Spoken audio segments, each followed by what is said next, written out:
It is 20 below here in the nation's capital. I'm standing in the shadows of the Parliament building, and I'm about to board the Tory bus for the Tory tour. The great big blue Tory ride. Sounds like a Viagra ad. Okay, time to check out the food on the Tory bus here. What do we have? We've got half a box of tangerines left over from Christmas and about 14 sacks of Halloween candy. Classy bunch. Okay, so here we are. Look at that. We're at a bona fide Knights of Columbus Hall. Of course, the Knights of Columbus, huge supporters of Stephen Harper. When he becomes Prime Minister, they'll be releasing a plume of white smoke up the top of the building. Well, there is certainly the smell of excitement here in this Knights of Columbus Hall. At least, I think that's what I'm smelling. I mean the ones that Mr. Martin approved but never watched. Cripes, he's a stand-up comic now. Stand-up comedy for Canada.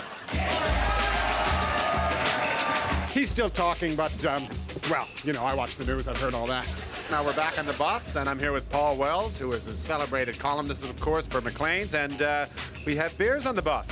It's kind of sweet. You were wearing camouflage tonight, I noticed. Yeah, it's blending right into the seats. It's always best to, yes. If Harper comes on here now in a rage and starts swinging, you could disappear. Now, this is unbelievable. The Harper bus has driven right onto the tarmac, so we're on the tarmac, and we're getting on the Harper plane. You don't even have to go into the airport at all. I can't help it. I feel a little bit like Elton John, and oh my God, Peter McKay is putting my luggage in the hold. So we're on the Tory plane. All the stars are here. There's Paul. We met Paul, of course. Terry Molesky's there. CBC's chief political correspondent. Chief. How are you? Chief, I said. I heard cheap. No. They've given me champagne. I tell you, Tory times are good times. My God, it's windy out here. Hello, St. John, New Brunswick. 8 o'clock in the morning here now in the Delta Hotel, and, well, there's a crowd, a gathering, and I would suggest that they are a more mature, genteel crowd than perhaps we're used to seeing at these type of rallies. I love these. These are my favorite. Harper's #1. Conservative balloon. Sorry, everything's okay. Blow, not suck, right? Do you want to meet a couple of really pretty Harper fans? Like pretty girls? Yes. Oh, yeah. This way. Hi, I was told you're Harper groupies. We are. Nice to see you. When Harper speaks, he sends his aides out into the audience to find the best-looking girls, and he brings them backstage and asks them to save themselves for marriage. Now the rally's over. I just happened to be in the lobby and bumped into the man who introduced the leader today, Premier Bernard Lord. Hello, Premier. Good morning. How are you? Now, some people described you as the saddest conservative in the room.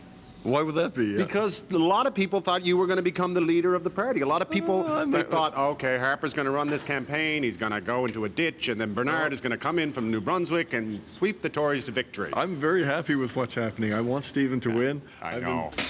Well, if there was ever a doubt that this campaign is not orchestrated within an inch of its life, look at this. Right here we have a red ribbon, which is the barrier, and we're all about to witness Stephen Harper himself walk next to the Atlantic Ocean. No word if he's going to try to walk on the water, but he's just going to walk next to it. That's where Stephen Harper will be standing, and he'll be running like that. That's how he runs.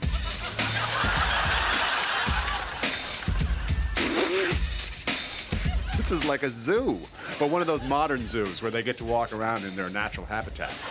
He waved at me, which is better than, you know, monkeys in a zoo. A monkey will never wave at you. Mostly they just expose themselves. The chance of that happening here are less than 60%. Goodbye, St. John! I always have my source. Oh my God. Yep. Now, this is an election night special that I'm shooting here tonight. In fact, this is going to broadcast on election night, so the polls are closed. You know, barring any unforeseen disaster, you're going to be the Prime Minister in a couple of hours. Will you let Peter McKay out of his hole now? You're not tricking me, Mercer.